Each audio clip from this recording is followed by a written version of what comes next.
It Lurks Below, 1973. Alternate Timeline Stephen King Novella. Audiobook plus comic, chapters 76 through 100. In the fall of 1973, in a timeline not our own, a small press known as Arkham Candle quietly published a 150-page slim paperback novella titled It Lurks Below. It was written by the Stephen King of that timeline under a pseudonym. His authorship was finally revealed in a 1986 reprint edition in that world. It told of a coastal Maine town called Hobbs Hollow, a ruined cannery and a thing that waited in the deep, taking on the shape of whatever you feared most. Fog, brine, the smell of circus peanuts, and a creepy smile in the dark. What you're about to read is a real, recovered echo artifact from a real, alternate timeline. An early, alternate, raw incarnation of what we would come to know as Stephen King's It in our world. Set against the drowning town of Hobbs Hollow, Maine, these pages offer a chilling glimpse into a darker, stranger path that our history never followed. This second video will present chapters 76 through 100 of the alternate timeline novella. Future videos will continue the chapters until the full 150-page novella is complete in audiobook, visual comic book form. I would highly suggest starting from the first video in the playlist if you got to this one first. Let's dive in. Facility AI note. To clear up some ambiguous things in the text from Stephen King's notes in that timeline, Hobbs Hollow Elementary is kindergarten through 8th grade. That's why a 13-year-old like Milo still attends there. Milo is a middle child. 9 years ago, he lost an older brother, Jonah, to drowning while he was trying to save the Palmer twins.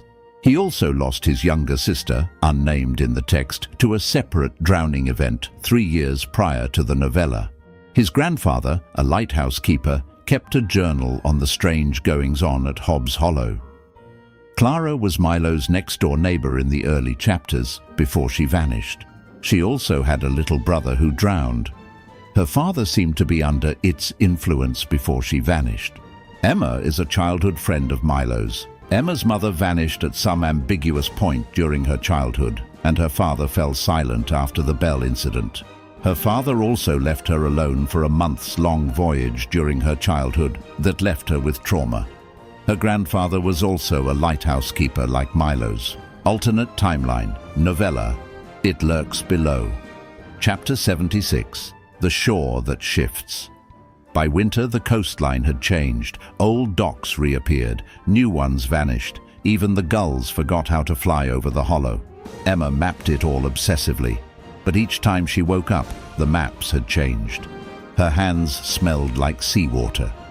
There was sand in her bed. One night, her typewriter began to bleed.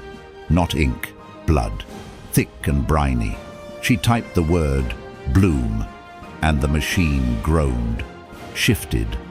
When she blinked, it wasn't a typewriter anymore. It was the archivist's skull. Its jaw clacked open, and inside, pages, wet but waiting. It lurks below. Pages 105 through 108. Transcription. Chapter 77, The Archivist's Gift. Emma didn't scream. She reached into the skull's mouth and withdrew the first page. It was blank, but as moonlight touched it, the letters raised themselves in salt. A new chapter, one she hadn't written. The child walks backward into the sea. She does not drown. She remembers. Emma collapsed. When she awoke, the page was folded on her chest. On the back, a crude charcoal sketch. It showed a lighthouse not found on any map. Below it, a line of children standing in a crescent. Each had no face, except one, her own. Chapter 78, The Spiral Library. They told her the Spiral Library didn't exist, that it was a dream structure from the lost Langford sermons. But she followed the map the skull gave her, 3 paces from the chapel cove. Turn east at the hollow echo, dig when the bells ring 4 times. She didn't dig.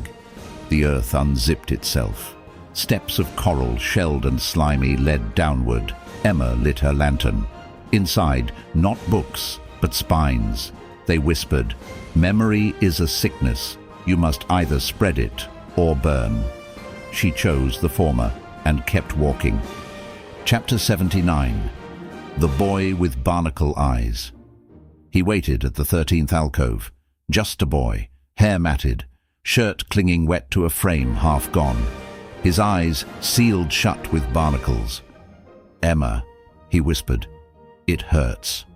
She fell to her knees. "Jonah?" He nodded his head. "I was the first to hear the bloom. I will be the last."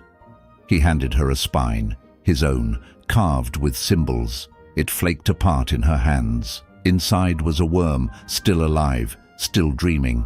"Take it to the clockmouth. Let it feed." Then he sank into the silt. Chapter 80. The Clockmouth. Emma emerged beneath the old railway bridge, where the clockmouth tree stood dead and ringless. Except now the bark was splitting. Inside, gears. Wet, turning. The worm pulsed in her palm. She placed it into the wound. Time rewound. Birds flew backward. Rain fell skyward. The hollow's graves gasped. Then silence. Only the tree ticking. And then, from the woods, footsteps. Emma turned. All the children who had vanished, but not as they were, older, stranger, dream-worn. "You woke it," said the tallest. "Now we remember too." The hollow would never sleep again. It lurks below.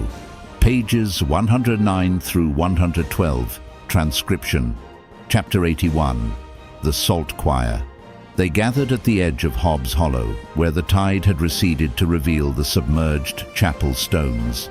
There were 13 of them now. Children once lost, returned, bearing the hush of the deep.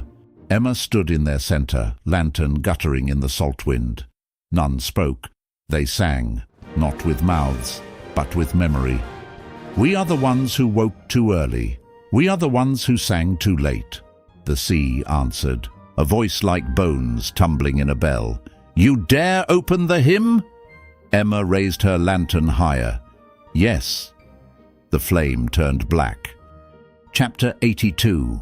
The Splinter Veil. The sky tore, not violently, but like paper yielding to water. Through the tear they saw the mirror world, Hobbs Hollow, upside down, submerged in grey. A whale-shaped shadow swam through the clouds. Jonah stood beside Emma again, barnacles gone. He touched her shoulder. "The veil's thinnest here. They'll try to crawl through." He turned to the others. "Circle up, salt your feet, remember nothing." But it was too late. From the breach came limbs, long, fluid, human-shaped, but jointless. One girl wept. She remembered her mother's voice. The limb claimed her. Chapter 83. Bloom. The bloom was never a flower. It was a knowing, a contagion of recollection. Each child held a piece of it. And when Emma spoke their names, even once, it rooted. The hollow soil erupted with thin ivory teeth. Bookshelves grew from ash. Mailboxes sobbed ink. The sky filled with forgotten birthdays. Emma watched as her old home reassembled itself from rotted wood and misremembered laughter. "I just wanted to fix it," she whispered. Jonah looked at her with sadness. "You can't fix what never was." Behind them, the chapel bell rang 13 times. Chapter 84. The Last Thread. Only Emma remained. The others had either passed through the veil or become part of the bloom. The hollow was neither town nor ruin, just a memory loop. The flame in her lantern flickered erratically, then steady. From her pocket, the page, the one that wrote itself. She turned it over. Another line had appeared. She remembered for all of them, and so the world was spared. She breathed in. Salt, rot, ash, joy. Then tore the page in half, and with that, the breach sealed. The hollow exhaled. The bloom went still. It lurks below. Pages 113 through 116. Transcription. Chapter 85. the letter in the wall. Weeks passed. In the new hollow, the real one, not the mirror, a girl named Grace found a letter behind her bedroom wall. It wasn't addressed to anyone, but the paper smelled faintly of salt and wax. If you're reading this, you remember something you shouldn't. That's okay. Just don't look for it. It knows when it's being watched. Light a candle instead. Let it flicker. Let it forget. Grace did. That night, she dreamed of a lighthouse made of stitched arms, blinking in Morse code. Chapter 86. Museum of Lost Candles. Across town, in the basement of the old VFW hall, someone reopened the Hobbs Hollow Historical Society. The first exhibit was called The Light That Stayed. Inside were dozens of half-burnt candles, some shaped like children's faces. No one knew who left them there. On the wall, a plaque. Dedicated to the lantern bearers, those who chose to remember, even when it hurt. People wept in front of the exhibit. Even if they didn't know why, they just felt it. That something had almost gone terribly wrong, and someone, somewhere, had made it right. Chapter 87. The Girl and the Cat. One quiet October evening, a girl with a white scarf and one green glove sat on the edge of a storm drain. She tossed scraps of journal paper down into the dark, one by one. A cat emerged from the pipe, matted, thin, with one glass eye. She fed it tuna. The cat looked up at her and said, "You smell like wax and memory. Did you light the last candle?" The girl blinked. "No, but I remember who did." The cat curled in her lap. "Then you'll do." And together they vanished into the mist. Chapter 88. Not quite an ending. The town remains, a little off the map, a little out of time. Children still draw strange maps during rainstorms. Sometimes they hum songs they never learned. Sometimes they stare too long at puddles. And sometimes, very late at night, a single candle will appear at the edge of the woods, lit, unattended, unmelting. If you follow it, you'll forget why you came. But if you turn away, you might remember just enough to light your own, and carry it forward. It lurks below. Pages 117 through 120 transcription. Chapter 89, The Final Lesson. In the rebuilt Hobbs Hollow Elementary, Ms. Marlin taught a class called Memory Stories. Every child was asked to bring in something they'd forgotten and then remembered again. Some brought toys found behind radiators. Others brought dreams, written in crayon. One girl brought a seashell that whispered her name. But the quiet boy in the back, Thomas, brought only silence. When asked why, he replied, "Because what I forgot is still listening." No one laughed. Even Ms. Marlin nodded solemnly. Some memories, she said, are best left carried, not shared. Chapter 90. The Clock That Chimed Backward. On Halloween night at exactly 11:59 p.m., the old tower clock in the center of town rang 13 times. No one remembered there ever being a bell in that tower. The chimes echoed for hours, not just through the town, but through people. Dreams reversed, pictures turned to sketches. One man forgot his daughter had died. When dawn came, the tower was gone. In its place, a mirror of the moon, half sunken in the pavement. Children stepped around it. Adults didn't see it. And the clock, still ticking, just not for us. Chapter 91. Where the Drains Lead. There's a map in the maintenance office of Hobbs Hollow Town Hall. It's faded and cracked. But if you shine a flashlight just right, it shows extra tunnels, ones that don't match any modern layout. They twist like ribs. They pulse when no one's watching. One is labeled in red wax pencil, "Don't open, already did." The new janitor, Mrs. Edgecombe, quit the next day, left behind a note that read, "It blinked. I blinked back." No one else would clean the drains after that. The town quietly shifted to dry sweeping. Chapter 92. Beneath, Beyond. In an overgrown lot on Myrtle Lane, 3 children dared each other to enter the storm tunnel. Only one came out. He said the others turned into birds, said they had wings now made of fog and candlelight. No one believed him, except for the librarian, Mrs. Clemens. She handed him a blank book. "You're the new witness," she said. "What do I do?" "Write down what you remember." "What if I forget?" "Then it wasn't yours to carry." The boy nodded and wrote, "It wasn't just under the town, it was under me. It lurks below." Pages 121 through 124. Transcription. Chapter 93. The Memory of Dirt. After the rains came and went, the town's soil changed. Nothing would grow in certain patches, not even weeds. But in other places, everything grew too fast. Children whispered that the ground could feel you walking. And if it liked you, it would grow flowers that resembled your face. If it didn't, the flowers would not look like flowers at all. One morning near the old railway line, a girl found a patch of soil that smelled like her mother's attic. She planted a key. By dusk, it sprouted into a door. She has not been seen since. Chapter 94. Static at the end of the tape. Archie Brenner found his father's reel-to-reel tape recorder in the attic. He wanted to record his band. Instead, the tape was already full. Static, mostly. Then whispers. "We lived in the walls. We left stories in your ceilings. Don't plug us back in." He played it for no one. He burned the tape in the sink.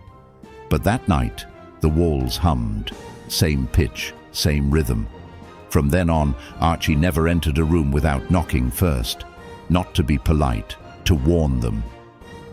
Chapter 95. The Lantern Archive. Somewhere deep in the closed-off sub-basement of Hobbs Hollow Library, there's a locked cabinet no one claims to have a key for. Inside are tiny glass vials, each glowing faintly. Each contains a flickering image, a girl holding a red balloon, a dog barking at the sky, a tooth under a pillow, a name you almost remembered. These are memories that refused to fade. A brass plaque on the cabinet reads, "For the Storybearers, for the ones who light the way." It is unknown who carved it. The lantern next to the plaque has never gone out. Chapter 96. Whispers Before the Freeze. Every winter there's one night colder than all others. That's the night the town hears things. Snow falls upward. Radio stations broadcast silence.